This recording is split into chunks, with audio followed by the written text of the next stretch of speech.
We got some huge news on the future of Wuthering Waves. Earlier today, Kuro Games put out a notice on the state of version 1.0 and their future adjustment directions. And it's obvious right off the bat that they've been listening to player feedback and they are going to be doing something about it. And the way they laid this out is so good. They took every player complaint that they've received and then they detailed how they're going to solve that complaint and where necessary the compensation that they're going to be giving in return. So here's the official announcement that they put out. And right off the bat, they acknowledge there's issues, apologize for the shortcomings, and then let us know that they're going to outline how they're going to fix it. Already 10 out of 10, fantastic communication from Kuro Games throughout this entire thing. But things like this make me appreciate them even more. The fact that the players feel heard and that we can see immediate action being taken by the game developer to help those players have a better experience. First off, we're talking about the echo development experience, saying that echoes feel grindy and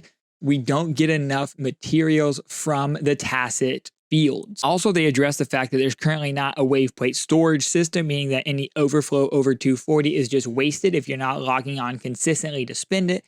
And they address that as well. So right off the bat, for immediate fixes, they're going to be issuing an event that's going to give us double yield called cord cleansing. So we're going to be getting double drops from tacit fields for echo materials. And starting in version 1.1, they're going to reduce the shell credit cost for echo development and remove the reward cutscene at the end of the tacit field, which is great because I'm not going to lie, that was really annoying. And from version 1.1 forward, the yield of echoes and echo materials are going to increase, meaning that we're going to be getting more echoes and more drops from those tacit fields. And they also said they're going to be introducing a wave plate storage system, so something like an overflow reservoir, which will probably fill up slower than our typical wave plates, but will at least give us something for any time that we're sitting at 240 of 240 wave plates we can't hop on. We're still going to be slowly accumulating in a reservoir or some other system, maybe like a condensed resin system in Genshin Impact, where we can craft an item to save those wave plates for later on. Also, they noticed an issue where the amount of shell credits you got from recycling echoes was wrong, and they did issue a fix for that.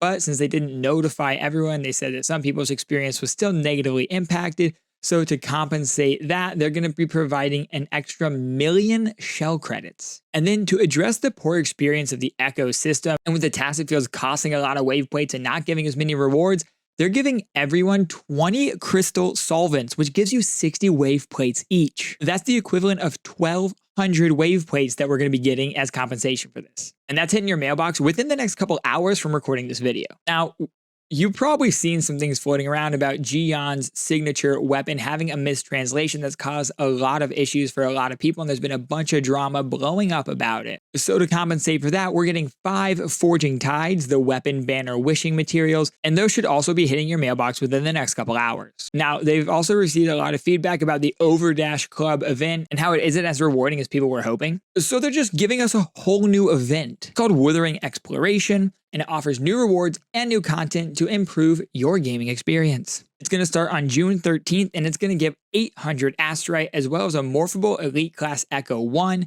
2, Premium Tuners, and Premium Sealed Tubes to level those guys up. Now let's talk about the 1.1 timeline. So they are expediting the timeline a little bit here, releasing version 1.1 a week before they originally intended to, meaning that 1.0 is ending a week early. That means that Ji-Yun's banner ends and YINLIN's banner starts on June 6th, which is just 4 days away. So if you want Ji-Yun, make sure you're farming and getting those pulls in now, or if you want YINLIN, it's just a little bit closer for you. This also means that the Alloy Smelt event is going to be starting a little bit sooner than originally intended, and version 1.0 will now end on June 28th. Version 1.1 Thaw of Eons is coming out on June 28th, and it's going to include a new area, Mount Firmament, 2 new resonators, Jinshi and Changli, who we met during the story quest and who were drip marketed a while ago in May over on Wuthering Waves' Instagram page. And we're getting a new boss, Jue, who you might recognize as the Long that we have encountered already in the story quest. Now, as compensation for any inconvenience caused by the changing up of the banners and the versions, they're giving us 10 Radiant Tides, which is the limited character pull material. Again, those should be in your mailbox in just a couple hours. They also go through to detail a lot of different things they're going to be doing to optimize combat and control experience, both on PC and on mobile, stating that they're also going to be adding support for a controller mode on mobile devices in the future, fixing a few things with the auto aiming and auto lock on. I'm hoping that some of the camera adjustment things for auto aiming and auto lock on will also fix the bug where you get like a little lag spike and then it just like shoots your camera up into orbit.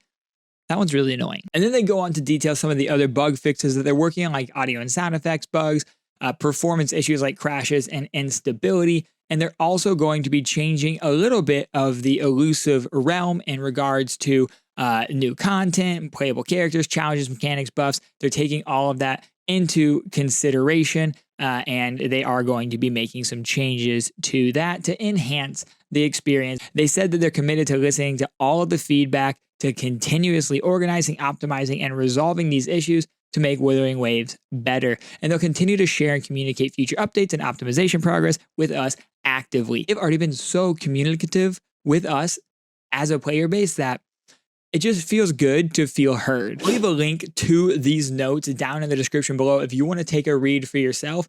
But honestly, it's all awesome stuff. It's all major W's. And the fact that they're doing this so quickly, listening to the feedback, and then immediately acting upon it and communicating to us what the current action and the proposed action is, it gives me a lot of hope for the future of this company, and they're handling it right, in my opinion. But now I want to throw it over to you guys. Let me know down in the comments below how you think the situation was handled. What are you looking forward to? Are there any issues that you're still having that weren't addressed here? And how do you hope they're going to fix those? Come and chat about it with me over on Twitch as well. Link is down in the description below. If you haven't already, make sure you subscribe and like this video, and we'll see you in the next one. Thanks for sticking around till the end, and until next time, you stay legendary, and remember the sun will rise, and we will try again. Peace out.